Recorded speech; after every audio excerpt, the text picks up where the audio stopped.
Well, good morning, everybody. I really appreciate everybody being here this morning. What we're here to talk about is incredibly important. Being 2 years and having the privilege of being your governor, it's about kids, taxes, agriculture, and values. Kids lead the way. And so what we're going to be talking about is really, really important that we protect kids. I don't think there's anything more important that government is supposed to do than to keep us safe. And there's an extraordinary involvement of what takes place within our society. Just last week, I had the opportunity to join Attorney General Hilgers in highlighting the efforts of law enforcement, business, nonprofits, and other organizations to address human trafficking. Hard to believe we have to talk about that in Nebraska. That issue is very much related to the issues we're talking about today when it comes to exposure and use of technology by our kids. Each of the four senators here today that are going to speak, on top of the other senators, we're going to speak about specific pieces of legislation that they are introducing in partnership with me. As adults, we certainly have the absolute responsibility to prevent exposure to our children to the things that are not age appropriate. We establish, we establish the appropriate age for tobacco use of tattoos, consuming alcohol, and other adult behaviors. And we do those things because we want to protect our children, and we know that our children do not have the development yet to make the best decisions that they can regret and have irreparable harm. Attorney Generals Hilgers and I are partnering together in this effort to support measures that best protect our youth when it comes to technology and access to the internet. Jonathan Haidt, the author of The Anxious Generation, has said it best when he says we have overprotected our children in the real world while unprotecting them online. I think sometimes in my time frame of being a parent, sometimes I've found myself doing everything in my power to protect my kids from what made me who I am. Let's not get that confused with what we're talking about today. It's really, really important we have our kids learn to become who we are, to go through the things, but the technology world's a whole different thing. That's not the real world. I'd like to introduce Attorney General Hilgers, and appreciate you being here. Thank you. Governor, appreciate it. Thank you. Good morning, everybody. First, I want to thank the governor for all his work. Since day one of his administration, he's been a stalwart defender of Nebraska children. He has his own inspiring life story as a dad in Nebraska, and I'm very proud to be defending Nebraska children and standing side by side with the governor and these senators on the bills that are being brought forward and will be outlined before you this morning. So thank you, Governor, for all the work and your leadership. As I can tell you, as a dad of 4 little kids, it feels like today is as hard to be a parent as any other day in history, given all of the pressure and stress, especially from the digital and online world. And I think these bills that you'll find today are incredibly important to defend children at this moment in time where leadership is needed at the policy level. So thank you, Governor, and thank you to the senators. I'm going to briefly just introduce two of the bills that are being brought today, one by Senator Hart and one by Senator Sanders, but that attack this problem, this intersection between child safety and the digital environment from two different directions. The first from Senator Hart, and we see in the law enforcement world, we all know as parents, as Nebraskans, that child sexual material is abhorrent, it's a crime, it's something that we should punish, we shouldn't tolerate. Well, unfortunately, in this day and age of AI, where you can generate materials, you can generate deep fakes, things that really play off of the image and likeness of a child, but is actually maybe not what we would normally think of as CSAM under the current definition of the law. People who would spread this type of material might be able to operate outside of the law by creating deep fakes of children. And that this bill from Senator Hardin is meant to put a stop to that, to make sure that that is not acceptable in the state of Nebraska. So the first bill from Senator Hardin is to give law enforcement the tools to help protect children in the state from that type of AI deepfake material. The second is from Senator Sanders, and this relates to cell phones in schools. Governor Pillen mentioned Jonathan Haidt. If you have not read the book Anxious Generation, I would encourage everyone to go pick up a copy and read it as quickly as you can. It is eye-opening, but it also confirms what any parent knows today, which is social media and cell phones in the hand of young people are fueling a mental health crisis in our state. We know the data. You may remember just a few months ago, we filed a lawsuit against TikTok because of the impact that some of these social media companies are having on children. In fact, just last Friday, we won our motion to dismiss against TikTok, so that case will be heard in Lancaster County Court. We know cell phone use, and we know social media in particular are fueling a mental health crisis in Nebraska, and in particular, not only, but in particular, young girls. We know it's driving mental health issues, depression, anxiety, body dysmorphia, suicidal ideation, suicide. It is wreaking havoc on children all around the state, and it's a difficult problem for a parent, and I speak from experience, to be able to attack and defend, because it can be very hard when there is pressure from peers or from friends. Everyone's got their cell phone. To be able, how do you manage cell phone use for children, and how do you do it at school? We know that increased cell phone use at school has decreased grades, it's increased mental health issues, it's created a lot of problems in schools. And so we want to break through the collective action problem and set rules of the road to ensure that schools are a cell phone free zone for young people. And so the bill that Senator Sanders is bringing is to do it the Nebraska way, which is not just to say one size fits all, but it's to require the Department of Education, the state of Nebraska, to put forth policy and guidelines to ensure that every school has their own policy that restricts the use of cell phones in their school, while taking into account various reasonable exceptions. So if parents need to get a hold of children, if they need to have a cell phone for their own medical use or the like, we're enabling schools to be able to create a solution that fits with their school individually. But I got to tell you, when I talk to parents and we talk about this concept, uniformly, people want these devices out of the hands of their children so that they can learn at school, not be the subject of cyberbullying, not be distracted, not have these mental health issues, to be able to protect them when they're at school, when they're supposed to be in a safe place, when they're supposed to be learning. So those are the two bills, the two of the bills that I wanted to preview for you here today. With that, I'll give it back to the governor. Thank you, Mike. I think that the other thing that's really important for me to say is how what a privilege it is to partner with all the senators in the unicameral. Most Nebraskans have no idea how hard everybody works. I think that I've seen most of the senators here since the election working every day and being ready for the session and doing the people's work. So really, really incredible. And quite honestly, this is probably a topic that not all of us are terribly comfortable talking about. Some people might be talking about infringing and so forth.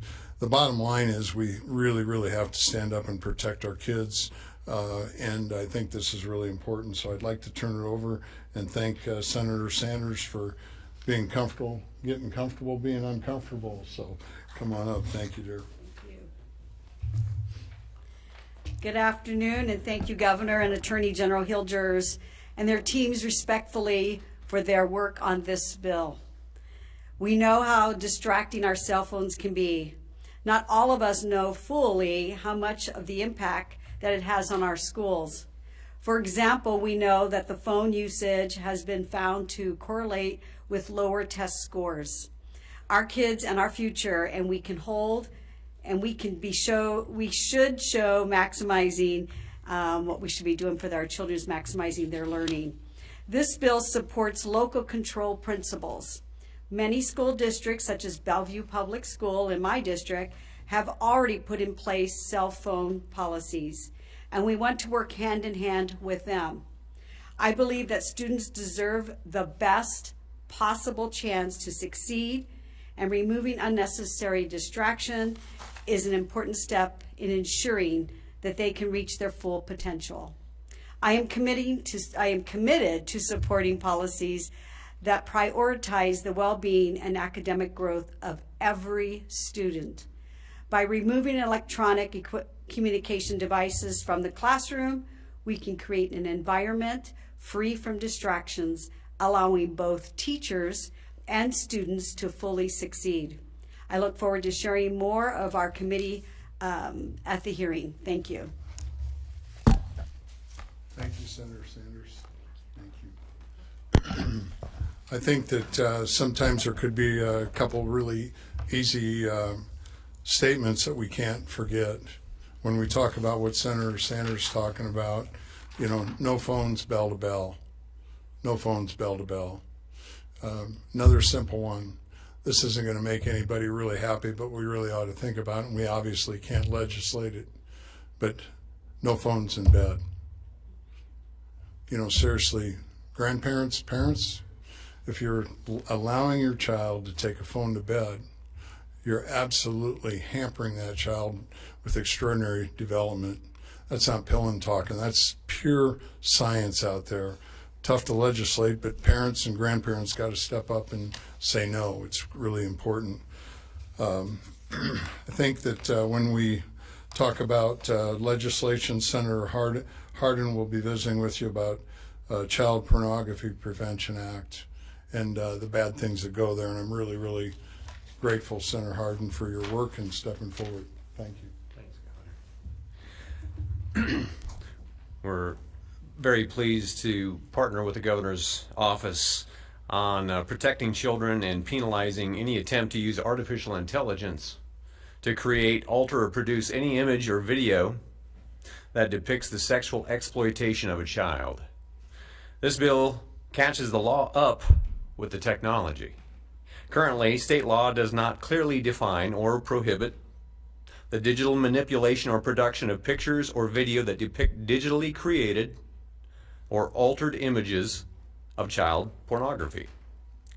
This bill opens an avenue for law enforcement to further child exploitation investigations and hold those accountable who choose to manipulate photos and videos to exploit children. Thank you. Thank you, Senator Hardin. Next will be Senator Bozen, and she's created Age-Appropriate Online Design Code Act. This legislation will protect minors in our state from being taken advantage of by the addictive nature of social media sites and applications. Thank you, Senator Bozen. Thank you, and good afternoon. So my piece of legislation is the Age-Appropriate Design Code. This code prioritizes the best interests of children by ensuring safer online spaces for our kids. As our digital spaces are changing every day and children have access to them at younger and younger ages, it is important to consider the privacy and protection of children in the design of digital products and services that children are likely to access. By requiring these protections, this legislation gives parents and children the ability to have control over the child's private information through accessible and easy-to-use tools without undermining the First Amendment. This bill puts the best interests of children over company profits. This bill is directed towards the design of those social media applications and not the content that is placed on them. This bill says algorithms shouldn't track children. Thank you. Awesome. Thank you, Senator.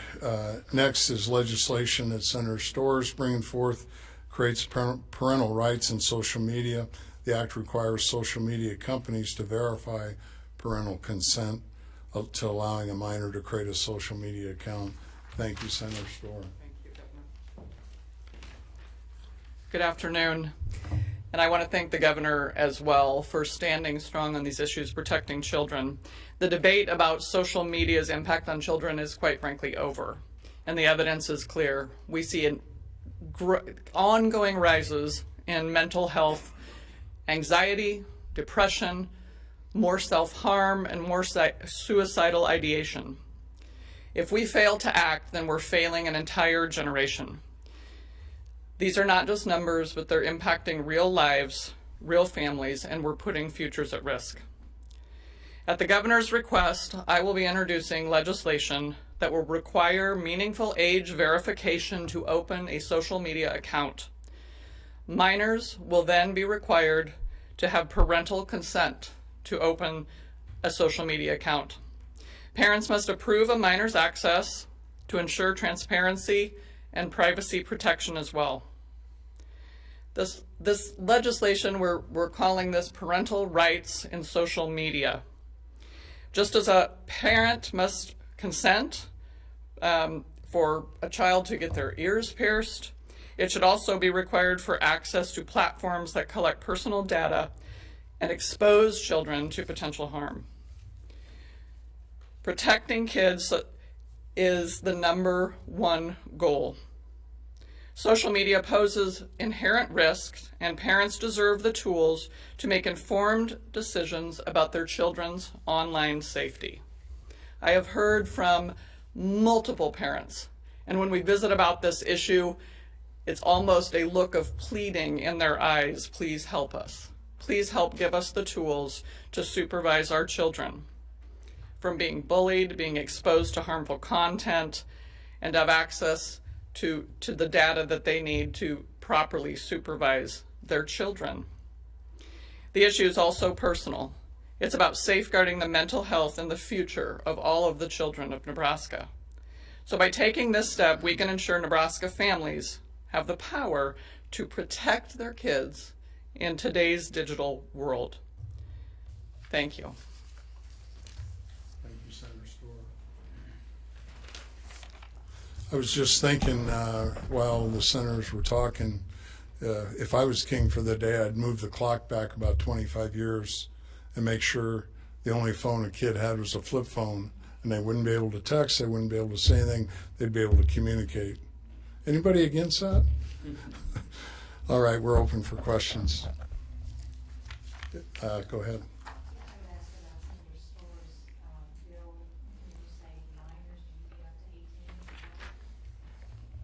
If you repeat the question. Yeah, the question was if what minors means, and yes, it would be 18 and under. Go ahead. Yeah, this is for Senator Harden relating to your bill. So obviously going after the people creating, using AI to create these deepfake videos and images makes sense. But does your bill also target the companies or websites using AI or the AI itself for allowing those images to be created? Yes. In a word. In a nutshell, in all 50 states, adults on children when it comes to porn is against the law. Possession, creation, distribution. What we find is across the U.S., only Idaho has anything in the way of kids on kids with this sort of language and concept. And so in looking at that creation and distribution part in particular, you're talking about entities. And so since we're talking about entities, how do kids get this information out there? And so I think if you're guilty as an entity, you're going to face consequences. Thanks. Thanks, Senator. Andrew?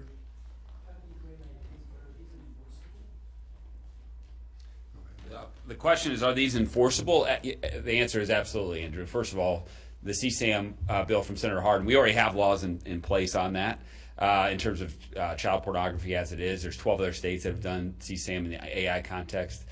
The deep fake, these deep fake type generative issues are something you've seen other states put in place and enforce. I don't think there's any problem there. Of course, when it comes to the schools, I don't think there's any problem with the state of Nebraska requiring a policy to not allow students to have cell phones during the day. I don't think that's anything that would be objectionable in terms of Senator Storer's bill or the algorithm-based bill. Those are both things that are well within the state's enforcement authorities. If you think about the examples that the governor mentioned, the state can restrict access to all sorts of harmful goods from minors. Alcohol, cigarettes, use of a cell phone, and social media is just one of those things. And let me just say why it's so important for Senator Stoer's bill in particular. What these social media companies are doing are absolutely horrendous. They are going to kids and they are going to parents and they are saying that our sites are safe. That's what they're saying. TikTok has said, hey, these are family-friendly sites. If you come on TikTok and you're 13 years old, you will not have any access to any of this inappropriate content. Things that do drive suicide or suicidal ideation, things that do drive body dysmorphia, things that do encourage drug use. And they know, and we know, that it is absolutely false. It is absolutely false. We are trying to hold them accountable in state court right now, but the way to get at this problem at its root level is to ensure that they can't profit off our kids. And the way to ensure that they can't profit off our kids is by passing Senator Bosden's bill, which will ensure they can't do it through their algorithms, and by passing the age restriction bill. So all of them are absolutely are lawful, Andrew. And so if there's any particular tweak that need to be made to ensure that during the committee process, I'm sure the senators will have that be done. Andrew? For Attorney General Hilgers, I know you're saying that it's lawful. Like, has that been tested elsewhere? Are these laws in place in any states? So the question from Andrew Wegley is whether or not these laws have been tested in other states. I have not seen any challenge to these types of laws that have been successful. I'm not saying there hasn't been. I mean, I would tell you the CSAM law in particular, I haven't seen anything. I'd be surprised if there was one. Certainly any challenge to the policy that we're trying to put in place for the schools, I can't imagine that would be something that would be challenged. You have seen some challenges to non-child-based restrictions to, say, pornography companies. Nebraska just passed a bill last year, or maybe the year before, from Senator Merman. There have been challenges to those types of bills, largely those challenges in the adult context, so we're not even talking about restrictions on minors. Those generally have been not successful, and states have been able to regulate. A lot of times it's to what degree they are actually having, in those cases, sort of the identification, are they requiring people to actually give a specific ID, something like that. So there have been some challenges on the margins on these types of issues. I think generally it reinforces our conclusion that the state can enforce these things. Senator Sanders, you said that Bellevue already has policy, and many districts do, and your bill would simply have the department tell districts that they had to have policy. Is there a problem now with districts that are having problems with student use of cell phones, and the problem is that they haven't adopted a policy? So the question is on policy making on cell phone uses and if there have been any difficulties. And I say that's why they have already started to implement this in their schools, because they've seen a problem on a very, very local level, right? They'll make those decisions at their school board level. But also when I'm in the grocery store and I run into people that I either don't know or know, and I ask them what they think of this and how that will affect them as a student, a mom and their student. And they are thrilled to get rid of the distraction. I also run into... They ask their local school board to enact a policy. So that's exactly, I believe, what happened at Bellevue Public School, right? But when that teacher teaches in Bellevue Public School, she sees the difference. When she substitutes teach at another school, there's a big difference. And that's what I'm hearing in the grocery store. It needs to be at the local level, needs to be with the school board, but they need to implement it because of the distraction on both sides of the teacher being able to teach and the child needing to learn. You mind if I add to that, Senator Sanders? So two pieces to that, Fred. It's a good question. So the first piece is that, first, there are some schools that have implemented policies that I think get the job done. In other words, no cell phones, no access to social media at all. You come in, you drop it in the bucket, you don't have access to it. Two problems. One, that a lot of schools, if they do have policies, are not doing it, I think, in the way that I think would have the maximum needed impact. So they might have a policy that says, yeah, you can have your cell phone, but just don't pull it out in class. Well, we know, at least anecdotally, if not empirically, that type of a policy is not successful because kids are bringing it out in class. You need to actually have it taken away. So the first thing is there are a lot of schools that don't have the right, actually, what I believe the policy impact for these kids. The second problem is, even if there are some schools that are doing it, we have a couple hundred school districts across the state of Nebraska. We need to do this today. We can't wait, in my view, organically, to wait for a lot of these schools. How many generations of kids are going to have to go through and be harmed by their time in high school or grade school having access to social media when we could act today? And I think part of the problem is this collective action problem that I discussed, which is we have there's a lot of people, there are parents, there are people who want this type of restriction, but not everyone wants to step out and stand up for it because there's an enormous amount of pressure to let kids have these types of phones, at least with amongst peer groups. And so what we need to do is not wait for this to be organic. This is urgent. We need to act now, and we need to have these policies be policies that actually do something meaningful for children, not be policies that are sort of half-baked. Maybe I'll pile on to it as well. Honestly, I apologize to the people in Nebraska. We should have done this 2 years ago. This should have been done day one of being governor of Nebraska. As Attorney General Hilgers, hoping this takes place across all the schools in Nebraska is not a very good plan.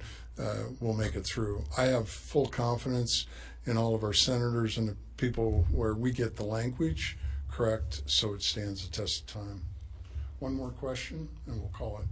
Yes, Aaron? For Senator Storer, with your bill, how are parents going to be giving their consent for their children to use social media?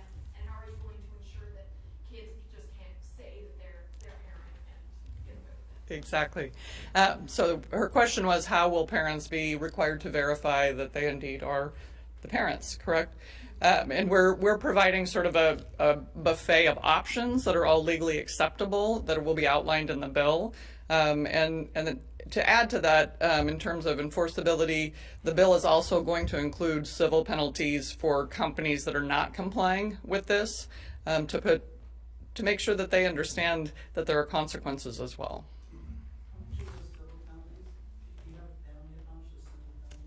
Pardon me? Right now, I think we have them at $2,500 per incident. But when you start looking at how many, if it's a company that's not enforcing this and how many accounts, that will add up quite quickly. Okay, let me thank all the senators and everybody for being here. This is an important issue, and we expect this to take place and have bipartisan support. So appreciate everybody being here today. Thank you.